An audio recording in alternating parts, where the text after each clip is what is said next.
Mamamatay ka ng napakabilis kung laktawan mo ang video na ito ngayon. Kung nanatili ka, ibig sabihin may mahalagang bagay kang kailangang marinig.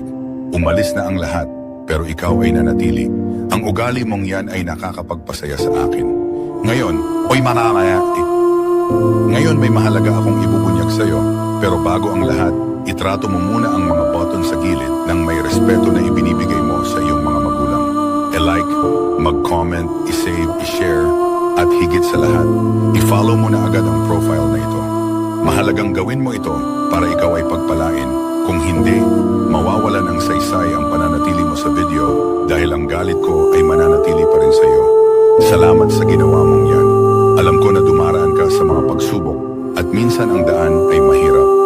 May mga gabing hindi ka makatulog sa dami ng iniisip, pero huwag na huwag kang mawawalan ng pananampalataya.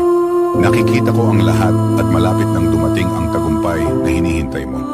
Gusto mo ba ng patunay na kasama mo ako? Ipapakita ko sa iyo ang dalawang taong nagmamahal sa iyo. Sundin mo ang mga hakbang na ito. Pindutin ang berdeng button, tapos ang dilaw. Ang unang tao sa iyong contacts ay isang taong nagmamahal sa iyo. Nang lubusan. Tama ako, di ba? Mag-comment ka rito at sabihin kung sino siya. Ang pangalawang taong nagmamahal sa iyo ng walang kondisyon ay ako. I-save mo ang video na ito para maalala mo at i-share mo sa isang mahalagang tao. Mahal ka at hinding-hindi ka nag-iisa.